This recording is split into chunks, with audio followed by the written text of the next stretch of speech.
Beneficência Social. Capítulo 7. Visitação. O plano do Novo Testamento.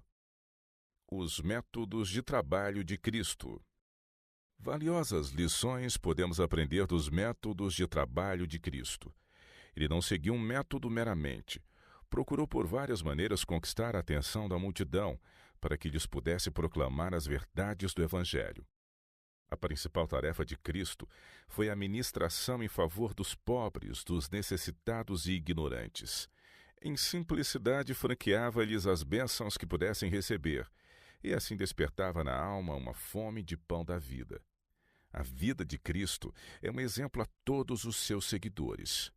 É dever de todos que aprenderam o caminho da vida ensinar a outros o que significa crer na palavra de Deus.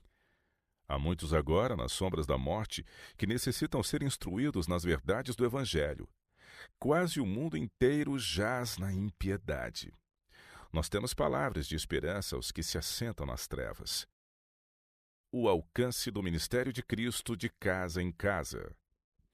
Nosso Salvador ia de casa em casa curando os enfermos, confortando os tristes, consolando os aflitos e dirigindo palavras de paz aos abatidos.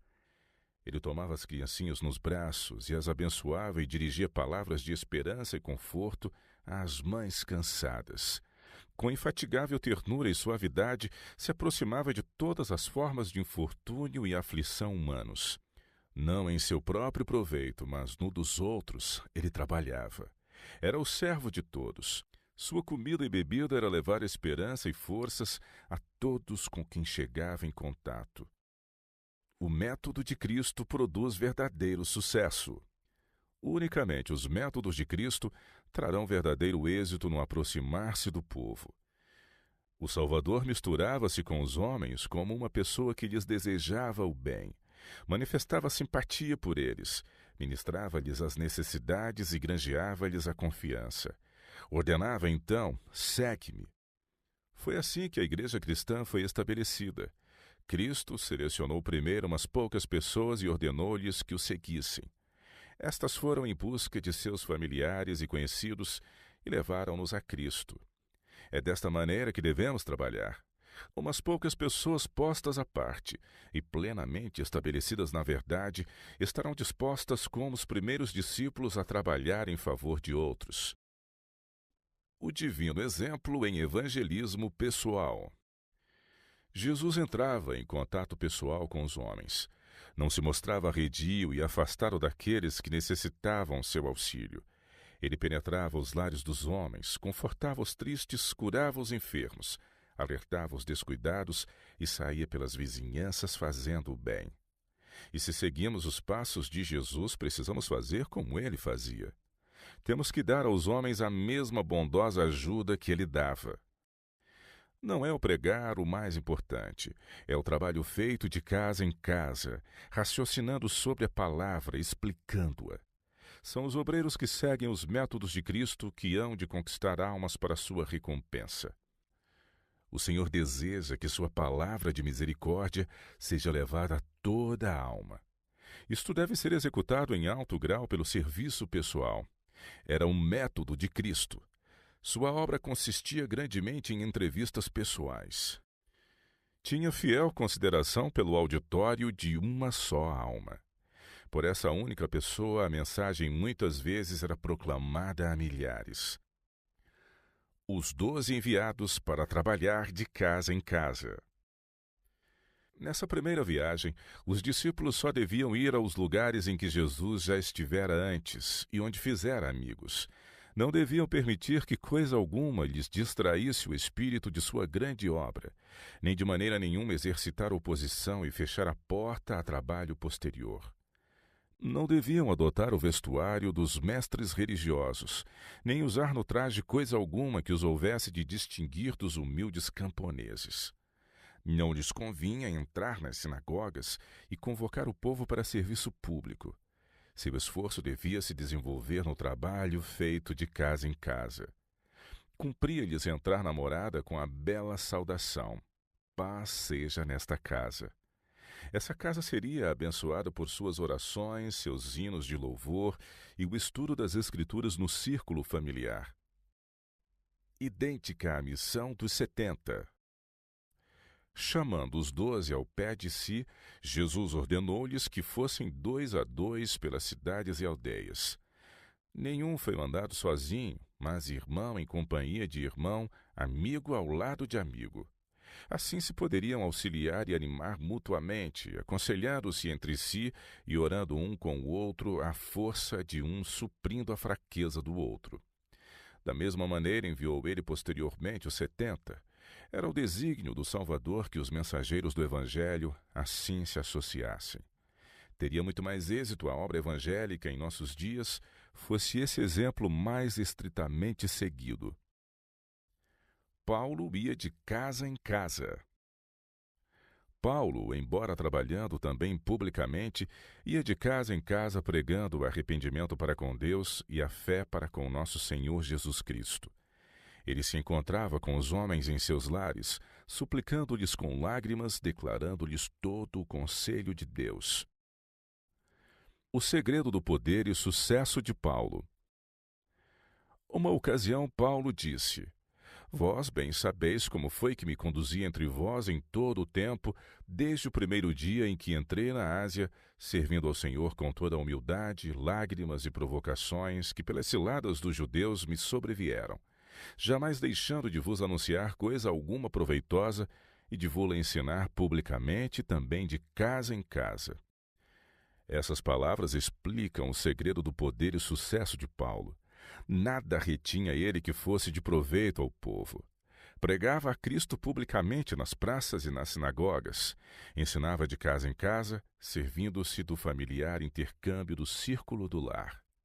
Visitava os enfermos e os tristes, confortando os aflitos e animando os oprimidos. E em tudo que dizia e fazia, pregava o Salvador crucificado e ressurgido. Paulo obtinha acesso a outros também por meio de seu ofício. Durante o longo período de seu ministério em Éfeso, onde promoveu durante 3 anos uma intensa campanha evangelística através daquela região, Paulo retornou ao seu ofício. Havia alguns que faziam restrição a estar Paulo trabalhando num ofício sob a alegação de que era inconsistente com a obra de um ministro evangélico. Por que deveria Paulo, um ministro da mais alta categoria, assim aliar uma atividade braçal com a pregação da palavra? Não é o obreiro digno do seu salário? Por que deveria ser gasto na fabricação de tendas o tempo que, segundo tudo indicava, podia ser empregado com melhor proveito? Mas Paulo não considerava perdido o tempo assim gasto. Enquanto trabalhava com Áquila, mantinha-se em contato com o grande mestre, não perdendo a oportunidade de dar testemunho do Salvador e de auxiliar a tantos quantos necessitassem de auxílio. Sua mente estava sempre à procura de conhecimento espiritual.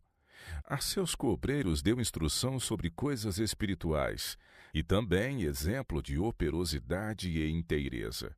Era um obreiro hábil e expedito, diligente nos negócios, fervoroso no espírito, servindo ao Senhor. Romanos 12, verso 11. Enquanto trabalhava em seu ofício, o apóstolo tinha acesso a uma classe de pessoas que de outra maneira não teria podido alcançar. Paulo trabalhava algumas vezes dia e noite, não apenas para seu próprio sustento, mas para que pudesse ajudar a seus companheiros de trabalho. Repartia seu ganho com Lucas e auxiliava Timóteo. Sofria até fome às vezes, para que pudesse aliviar as necessidades de outros.